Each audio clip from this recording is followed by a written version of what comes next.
Welcome back ناظرین. اب آپ کو لیے چلیں گے کموڈٹی اینڈ کرنسی ریٹ کی طرف ایک نظر ڈالنے کے لیے.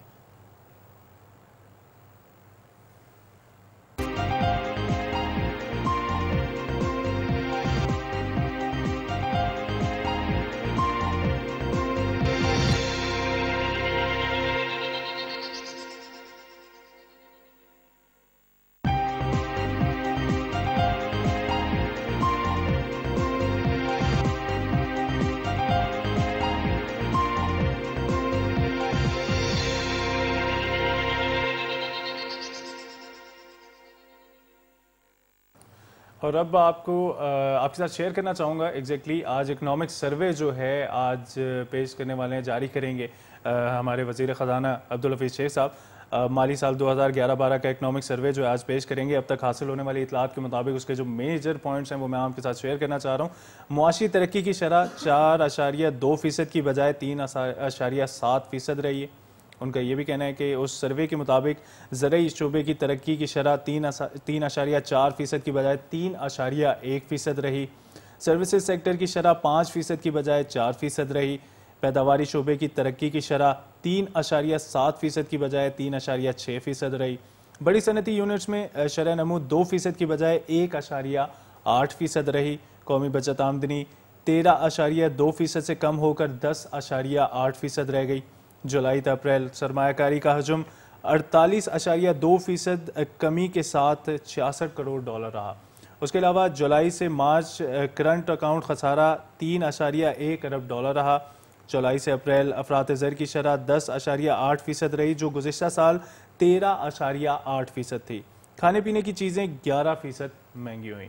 تو یہ جو آج اکنامک سروے جو آج جاری ہونے والا ہے عبدالحفیظ شیخ صاحب وزیر خزانہ ہمارے جو جاری کریں گے, اس کے جو میجر پوائنٹس ابھی تک ہم تک پہنچے ہیں وہ یہ ہیں.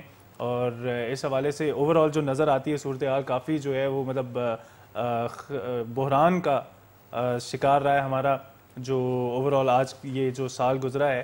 تو اس حوالے سے ہم مزید بھی انتظار کرتے ہیں کہ کیا صورتحال ہے, کیا جب وہ اناؤنس کرتے ہیں تو اس وقت اوورآل کیا صورتحال رہے گی. اینیویز یہ جو ساری صورتحال ہے اس کے لیے ہم نے جو ہے بڑی مطلب میں خوشی کے ساتھ ویلکم کہنا چاہوں گا, بڑے لیڈنگ انڈسٹریلسٹ ہیں اشتیاق بیگ صاحب. رواں سال آپ کو سرکاری اعزاز سے بھی نوازا گیا ہے اور کسی تعارف کے محتاج نہیں ہے ماشاءاللہ.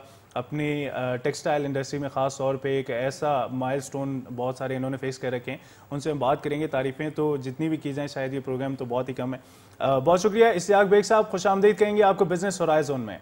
شکریہ, بہت بہت شکریہ جی, تھینک یو. آپ کے ٹائم کا شکریہ. سر میں آپ سے کچھ تھوڑا سا آپ کی جو ہے ایکسپرٹیز جاننا چاہوں گا. کل بجٹ آ رہا ہے اور جسے وزیر خزانہ جو ہیں ہمارے وہ کہتے ہیں کہ بزنس فرینڈلی بجٹ ہے. ٹیکسٹائل سیکٹر کے لیے جو ہے ٹیکسٹائل سیکٹر اس بجٹ سے کیا توقعات رکھتا ہے؟ دیکھیے اس بار جو بجٹ آ رہا ہے یہ تھوڑا سا, ایک تو کیونکہ یہ الیکشن بجٹ ہے اس لیے ایکسپیکٹیشنز بہت زیادہ ہیں ہر سیکٹر کی, ہر آدمی کی, ہر شہری کی. مگر پرابلم یہ آ رہی ہے کہ فائنینشیل اسپیس اتنی نہیں ہے حکومت کے پاس کہ وہ ایکسپیکٹیشنز کو لوگوں کے پورا کر سکے. It's gonna be very very tough budget. اب کیونکہ آپ نے ٹیکسٹائل کا ذکر کیا, میں آپ کو بتاؤں گا ٹیکسٹائل کے لیے یہ سال جو تھا وہ اتنا اچھا نہیں رہا. اس کی مین وجہ یہ ہوئی کہ دو پرابلمس فیس کی ہیں. وہ ایک تو انرجی کی شارٹیج تھی اور گیس شارٹیج کی وجہ سے لوڈ شیڈنگ وغیرہ اتنی زیادہ بڑی کہ کسی انڈسٹری نے بھی مطلب فل سوئنگ کے اوپر کام نہیں کیا, جس کی وجہ سے آپ نے یہ دیکھا ہوگا کہ اس بار ٹیکسٹائل کی ایکسپورٹس جو تھیں وہ تقریباً $1 بلین جو ہیں اس میں کمی آئی ہے.